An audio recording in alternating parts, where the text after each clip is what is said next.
On this episode of the Infowars News Blitz, women say why they love Trump, a Black Lives Matter supporter leader calls for shooting and running over cops, and an update on the alleged rape of a 5-year-old girl in Idaho. That and a lot more, so stay tuned.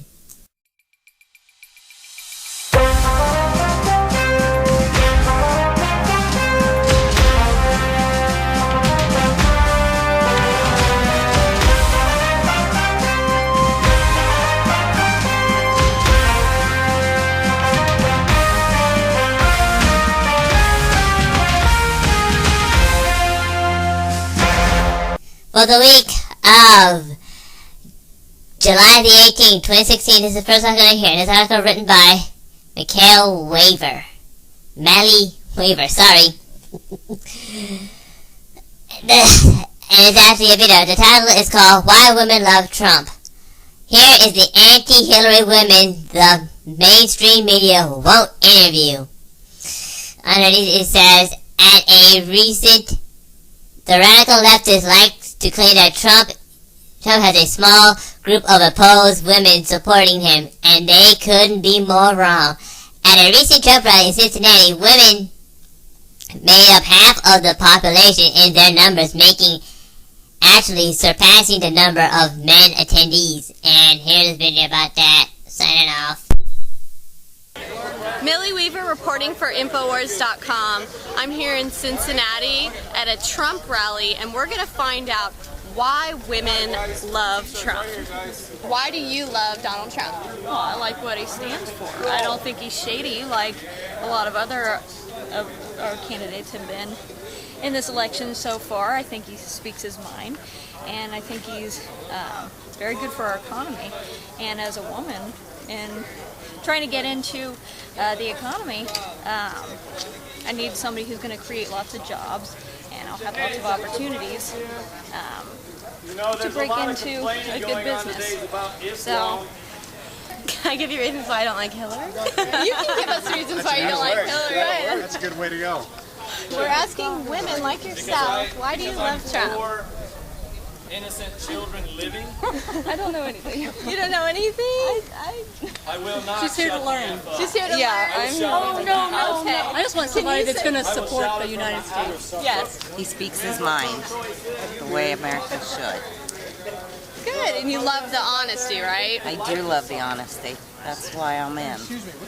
Because it's going to make America good and make the economy way better. I like Coming Donald soon to a country near you. because I feel like he's not going to put up with the usual. It's actually called the containment. I feel like he's of violent finally going to extremists. stop Just sign into bill the into gridlock law that's 2 happening in weeks ago. Washington. I think that he Officers will ordained by God do a are gonna very have to nice start job arresting at pushing the issues that are important to the American people, which I believe are security. If we can't secure our country, we have no country. Coming soon. Alright, there you go. You just heard what she just said there, but I agree with her. I mean, people are loving Trump. Nobody wants Hillary because she's, well, a Jezebel in disguise. I mean, look at her. She gets more tail than Hillary ever. Not Hillary, excuse me, Bill Evergood, and she's just a horrible, horrible person. Okay, time for the second article here. It's an article written by Paul Joseph Watson, and the title is called Video, Black Lives Matter protest leader calls for shooting and run over cops. Underneath it says, you better effing take action. You know what? I don't even need to even watch the video for this one. Video shot at a Black Lives Matter protest in Portland shows one protester leader imploring others to take violent action by shooting cops or running over them. The footage shows the demonstrators holding signs that read Alton Sterling and Villadio Castillo, while speakers take turns to rally the crowd.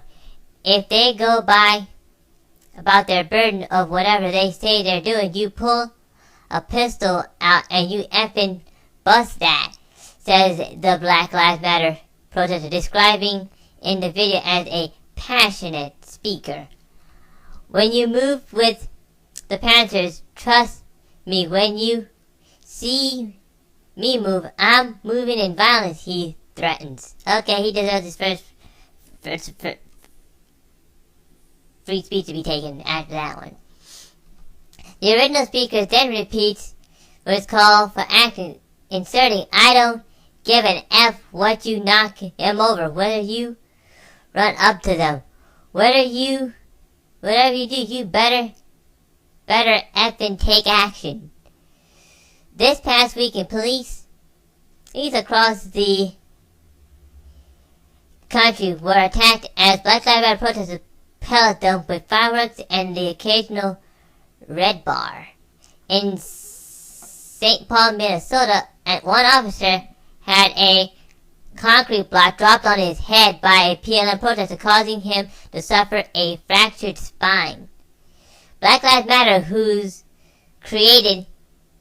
founders cited convicted cop killer and most wanted terrorist Asir Sharouk, I'm trying to pronounce this woman's name wrong or something, as the inspiration, has also staged rallies during which protesters called dead cops, as well as chanting "pigs in blankets, fry 'em up like bacon." Folks, to be honest with you, we already know who's running this, and all these communists are starting to activate all over the place, and this is one of them. We know George Soros is funding the Black Lives Matter movement to start a regime change like he did back in Ukraine. The guy's practically got his mitts all over it. So here we are, folks. This is the last one of the day here. Now, for everyone who's been keeping track, on June the 2nd, there was an alleged rape of a 5-year-old girl by 7, 10, and 14-year-old Muslim refugees. 2 of those little animals got evicted, but the 7-year-old's still there, and the girl is traumatized by it. Now, the people in Twin Falls, or should I say the prosecutor and the police, are now withholding 911 medical records of this event and not giving it to the family. This is an update. This is probably the 3rd update, 2 of which I've actually read. But anyway, the article is titled "Mom of Idaho Rape Victim, We're Being Treated as Criminals," and it is written by Leo Holman.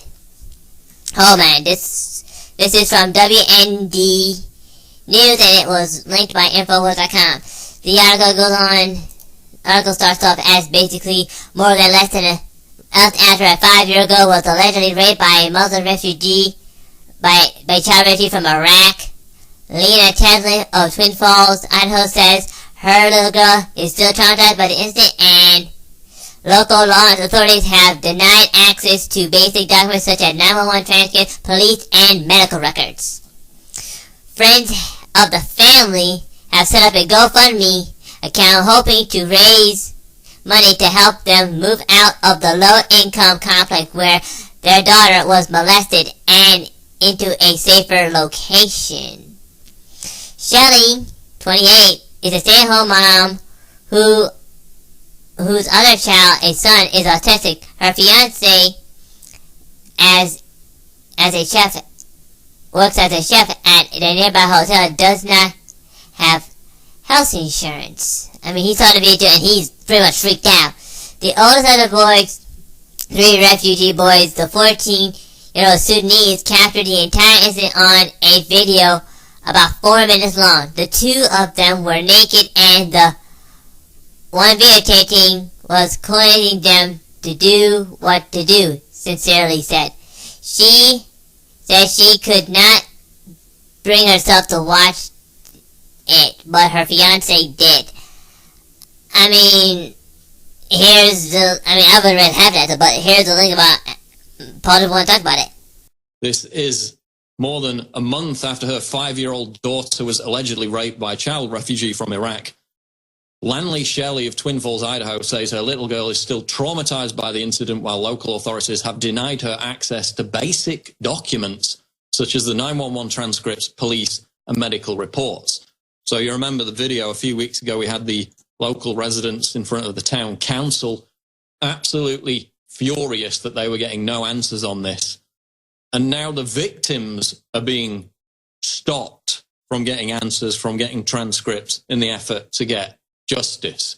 There's something absolutely rotten going on in the town of Twin Falls, Idaho, so we're going to continue to keep on top of that story. Alright, thank you. I mean, these guys are just animals. And the Twin Falls hiding something about this thing, because everybody knows what's going on up there now. They know. They actually know what the hell's going on there, and I think they're pretty much hiding something up there really, really bad is going on up there. And basically they know it. They know something's up. They just don't want to tell anybody what the hell's going on. And to be honest with you, something like this happened to me, that's it. Forget deportation. I'm pulling my gun out and I'm going to shoot those guys. I'm going to shoot the kid, the 14-year-old and the 10-year-old and the 7-year-old, and that'll be the end of it. I mean, I'm sorry I have to speak like that, but when you actually have your own child be molested, yet alone by a man, but by children, you just lose your mind. You cannot just sit there and just basically say, we'll let the justice system go along with this. I mean, I'm sorry. I'm dead serious. If that happened to one of my kids, it would, or one of my cousins, that's it. I am really gonna be pissed. You're gonna find out that basically I'm not the kind of guy you wanna meet anywhere. And these Muslim immigrants say that the religion of peace. If they're so peaceful, why the heck are they raping a whole bunch of girls? Because they're not the religion of peace. They are the religion of Satan. And they all know it. They all know it. So that's all the articles I have for you today here. Oh wait, I forgot. Yeah, this video may be a little bit, long, lengthy. May have come a little bit late because basically we're supposed to be on vacation, and let's just say things didn't go as planned. My dad was gonna have this little whole thing for his parents, and they're gonna go back to Jamaica, and they're gonna do it all there, have a good time there. Well, them at least, not me. No, I'm not going there. Do reasons of my own. But the whole thing didn't fall through, and now my mom's here for 2 whole weeks. The next video I make may take a little bit longer for me to make. So I'm just letting you guys know that up front. Well, that's all the articles I have for you today. If you'd like to read more about the article, please go to the link below, or go to Infowars.com or PrintFactory.com. They can find hundreds of articles just like this one I read for you today. This is the Info Nugget. I'm Info Gundam. Now for fear number 3, please like, subscribe, and donate. Bye-bye.